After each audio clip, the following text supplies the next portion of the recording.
Hello everyone, आज हम करने जा रहे हैं part 3 of specific relief act 1963।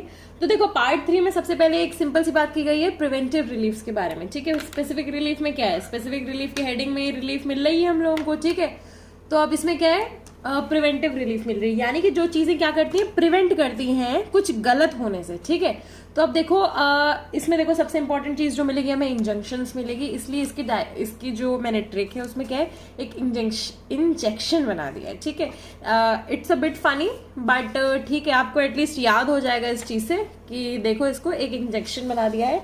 अब देखो इसमें सबसे पहले दो पार्ट्स आते हैं, चैप्टर 7 और चैप्टर 8 आता है। चैप्टर 7 में दो सेक्शंस आते हैं। चैप्टर 7 में जनरल बात की गई है, इंजंक्शन जनरली। ठीक है, प्रिवेंटिव रिलीफ हाउ ग्रांटेड, कैसे ग्रांट करनी है वो बता दिया है, और फिर टेम्परेरी और परपेचुअल इंजंक्शन को बता दिया। अब देखो बहुत बड़ा क्वेश्चन आता है इस चीज से कि जो परमानेंट इंजंक्शन है वो कहाँ दिए जाते हैं। टेम्परेरी तो देखो ये वाले जो है हमें सीपीसी में मिलेंगे। ठीक है, सीपीसी में मिलेंगे टेम्परेरी इंजंक्शन।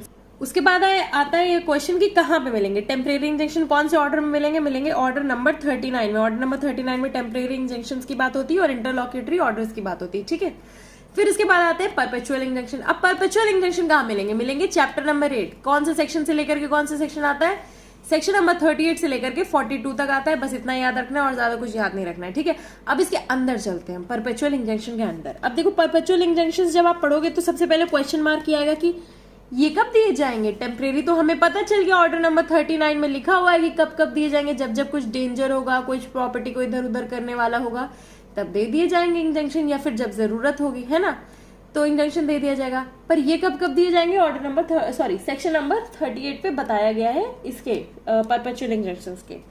देन इसके बाद आता है 39 में मैंडेटरी इंजेक्शन के बारे में, तो इसको भी हम लोग पढ़ेंगे। ठीक है, एक होता है परपेचुअल इंजेक्शन और मैंडेटरी इंजेक्शन को कंफ्यूज मत करना। परपेचुअल मतलब होता है कि परमानेंट, और मैंडेटरी मतलब तुम्हें परपेचुअल मैंडेटरी देने ही देने हैं इधर। ठीक है, देन इसके बाद आता है 40 रुपए दे दो, डैमेजेस इन ल्यू ऑफ और इन एडिशन टू इंजेक्शन, यानी कि पैसे इंजेक्शन के साथ साथ पैसे भी आपको मिल रहे हैं। ठीक है, ये तीन एक तरफ हो गए।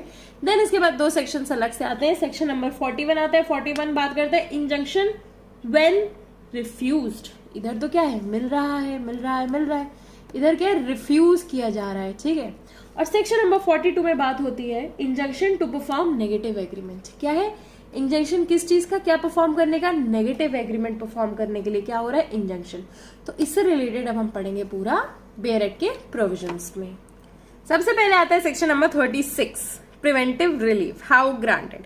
प्रिवेंटिव रिलीफ कैसे ग्रांटेड होती है, कोर्ट के डिस्क्रिप्शन में ग्रांट होती है। कैसे कैसे, इंजंक्शन, टेम्परेरी या फिर परपेचुअल। हमने इंट्रोड्यूस कर दिया इंजंक्शन के पार्ट को। देन अब इंट्रोड्यूस करने के बाद अब डिफाइन करना है टेम्परेरी और परपेचुअल को। अब देखो टेम्परेरी क्या होता है, टेम्परेरी सीपीसी के अकॉर्डिंग दिए जाएंगे। ठीक है, और किसी भी स्टेज पे दिए जाएंगे और कब तक ये कंटिन्यू करेंगे, एट ए स्पेसिफिक टाइम, या फिर जब तक ऑर्डर ना किया जाए हटाने का। तो टेम्परेरी हो गए, समझ में आ गया।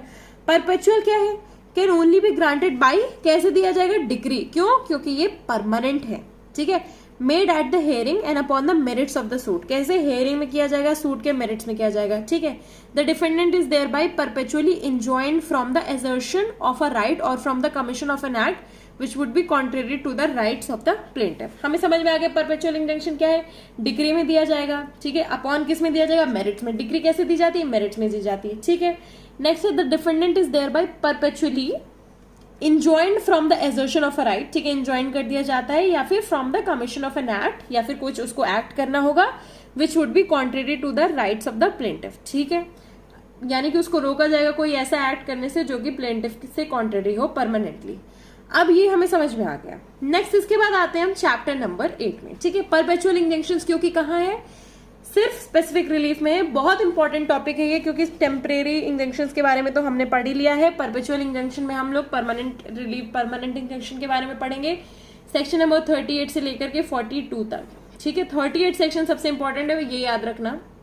कुछ नहीं भी याद रहता तो ये जरूर याद रख लेना। ठीक है, अब हम स्टार्ट करते हैं परपेचुअल इंजंक्शन व्हेन ग्रांटेड, यानी कि क्वेश्चन मार्क को हम डील कर रहे हैं। सबसे पहले हमने क्या किया था, देख लेना एक बार फिर से, मैं दिखा रही हूँ, ये क्वेश्चन मार्क। ठीक है, ये क्वेश्चन मार्क डील किया था हमने, वही है। तो इसमें आ जाते हैं हम सबसे पहले, subject to the other provisions contained in और referred to by this chapter a perpetual injunction may be granted to the plaintiff. किसको ग्रांट किया जाएगा? प्लेंटिफ को। किस चीज के लिए? To prevent the breach of an obligation existing in the favour whether expressly और बाय इम्प्लीकेशन। ठीक है, प्लेंटिफ को ग्रांट किया जाएगा प्रिवेंट करने के लिए। क्या प्रिवेंट करने के लिए? ब्रीच। किस चीज से? कोई ऑब्लिगेशन की ब्रीच प्रिवेंट करने से। किसके फेवर में है? Existing in his favour, plaintiff के फेवर में, वेदर एक्सप्रेसली और बाय इम्प्लीकेशन। ठीक है, या तो इम्प्लाइड है या तो एक्सप्रेस्ड है। इतना समझ में आ गया कि हमें क्या है, परपेचुअल इंजंक्शन कैसे ग्रांट करनी, किस चीज के लिए? प्रिवेंट के लिए।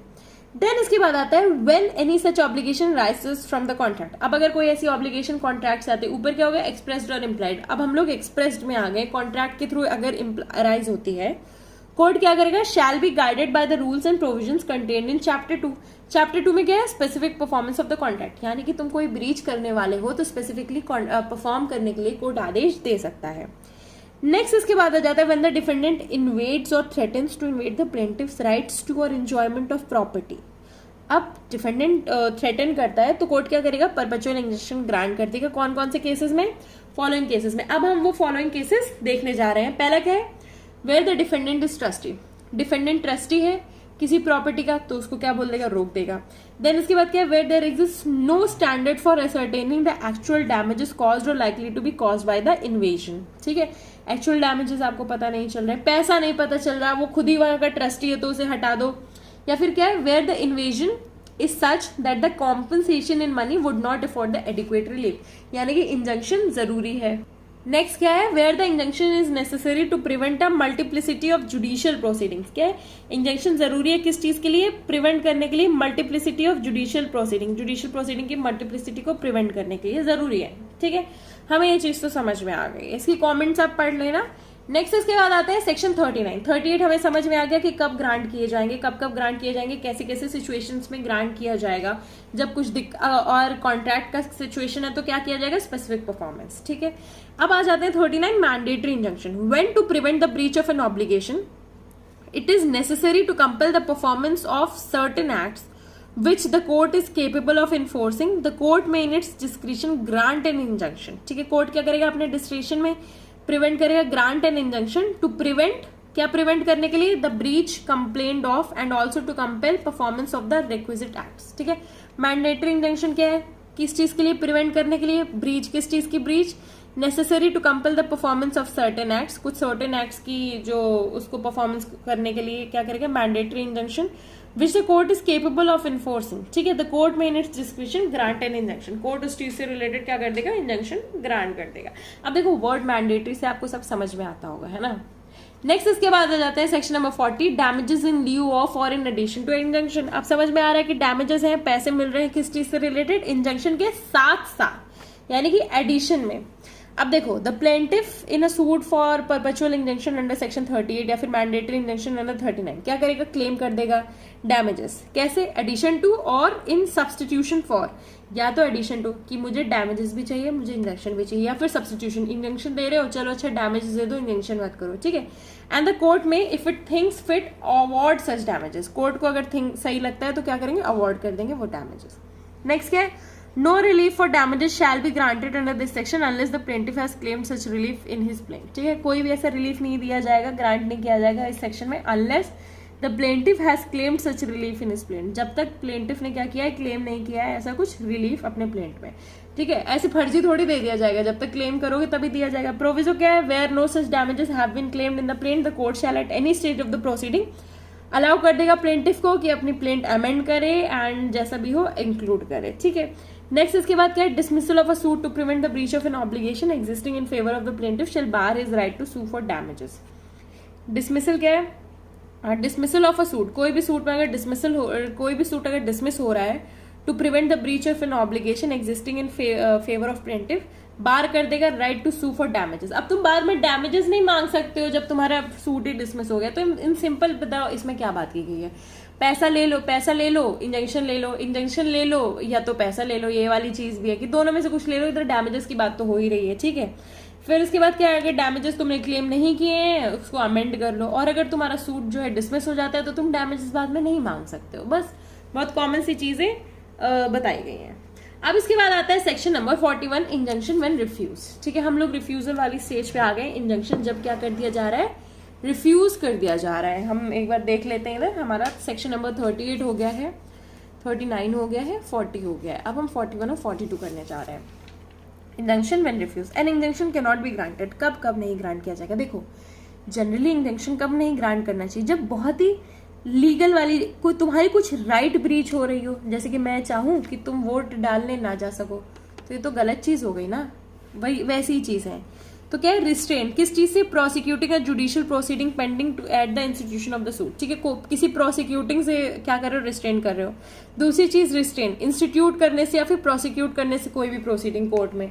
ठीक है, नेक्स्ट क्या है, रिस्ट्रेन किस चीज से, applying to any legislative body, किसी लेजिस्लेटिव बॉडी पे अप्लाई करने से रोक रहे हो। ये सब क्या लीगल चीजें चल रही हैं। रिस्ट्रेन किस चीज से, इंस्टीट्यूटिंग और prosecuting any proceeding in criminal matter से। फिर उसके बाद ई में क्या है, prevent the breach of a contract the performance of which would not be specifically enforce. Prevent किया जा रहा है किस चीज से, ब्रीच ऑफ अ कॉन्ट्रैक्ट, कोई ऐसा कॉन्ट्रैक्ट ब्रीच होने से प्रिवेंट किया जा रहा है जो कि इन्फोर्स ही नहीं कर सकते तुम, है ना। जिस चीज की इन्फोर्समेंट नहीं है उसको तुम प्रिवेंट करने के लिए इंजंक्शन लगा रहे हो, ये क्या बात होती है। नेक्स्ट इसके बाद क्या है, टू प्रिवेंट, क्या प्रिवेंट, न्यूसेंस वगैरह से रिलेटेड। ठीक है, on the ground of nuisance. ठीक है, an act which it is not reasonably clear that it will be a nuisance. कुछ भी कुछ किसी सही चीज को तुम गलत बता के उसको नहीं रोक सकते हो। प्रिवेंट क्या, continuing breach in which the plaintiff has acquiesced. ठीक है, नेक्स्ट क्या है, इक्वली एफिकेशियस रिलीफ, जहां पे ऑलरेडी अवेलेबल है। ठीक है, तुम उसके लिए इंजंक्शन नहीं ले सकते हो, कोई और मोड अवेलेबल है तो तुम ये मोड लेना जरूरी नहीं है, है ना। नेक्स्ट क्या है, इट वुड इम्पीड और डिले, कोई भी प्रोसेस को, ये जो लीगल प्रोसेस उसको डिले कर देगा। नेक्स्ट क्या है, disentitle him to assistance of the court. ठीक है, किसी भी इंसान को असिस्टेंस ऑफ द कोर्ट लेने से डिसएंटाइटल कर देगा। नेक्स्ट क्या है, when the plaintiff has no personal interest in the matter, तुम्हारा कोई इंटरेस्ट नहीं है इस मैटर में, तो तुम इसमें फालतू उंगली क्यों कर रहे हो, है ना। बस वही सिंपल सी चीजें हैं कि तुम्हारा जहां पे कुछ गलत नहीं हो रहा है तुम उस चीज को नहीं रोक सकते। बस इतनी सी चीजें, ऊपर से ये चीज याद रखो, आराम से ये वाला आंसर हो जाएगा।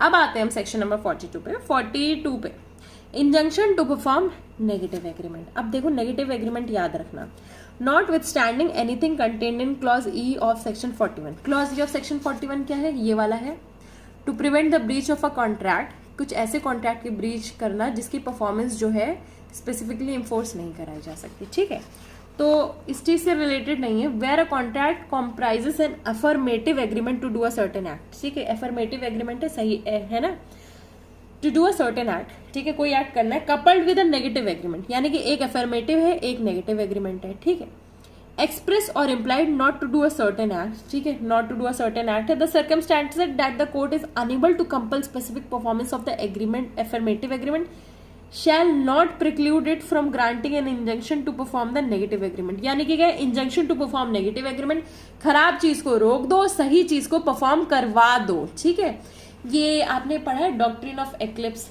ठीक है, डॉक्ट्रिन ऑफ एक्लिप्स पढ़ा है आपने। एक खराब चीज, अगर खराब लॉ आया है, कोई ऐसा लॉ आया है, कॉन्ट्रेरी लॉ आया है जो कि कॉन्स्टिट्यूशनलिज्म के अगेंस्ट है, उसको क्या करो, ढक दो। ठीक है, एक्लिप्स कर दो, उसको छुपा दो। तो इसमें वैसी ही चीज है कि नेगेटिव एग्रीमेंट को छुपा दो और जो सही है उसको चला दो, है ना। हमने आर्टिकल नंबर 13 में पढ़ा है कि अगर खराब चीज है तो उसको रोक दो, और सही चीज है वो लॉ उतना पार्ट लग जाएगा जितना भी उसको, डॉक्ट्रिन ऑफ सेवरेबिलिटी पढ़ी है, जितना भी लॉ हट सकता है, अलग हो सकता है, उतना लॉ अप्लाई हो जाएगा। वही सारी चीज है इसमें, है ना। shall not preclude it from granting an injunction to perform the negative agreement provided that the plaintiff has not failed to perform the contract so far as it is binding on him। ठीक है, proviso क्या है कि plaintiff जो है fail नहीं किया है परफॉर्म करने से contract so far as it is binding on him. इसी के साथ हमारा जो इंजंक्शन वाला पार्ट है, पार्ट 3, बहुत बड़ा बहुत मेजर पार्ट जो है कंप्लीट होता है स्पेसिफिक रिलीफ एक्ट का। आई होप आपको ये अच्छा लगा हो। इसकी जो टेक्निक मैंने इंजंक्शन से रिलेटेड इंजेक्शन वाली बनाई है, जिसमें सेक्शन नंबर 36 से लेकर के 42 मैंने एक्सप्लेन किया है, आपको समझ में आया। जिसमें सबसे इंपॉर्टेंट सेक्शन 38 है जिसमें परपेचुअल इंजंक्शन की बात की जाती है, उसको आराम से याद कर लेना। ठीक है, 4 + 2 कितना होता है, 6। ठीक है, 36, बस इतना याद रखना, 4 + 2 6। इधर प्लस का साइन लगा देते हैं, आपको इजीली याद हो जाएगा। पार्ट 3 ठीक है, प्रिवेंटिव रिलीफ में आता है। और अगर आपको अच्छा लगता है तो please do subscribe this channel. Thank you.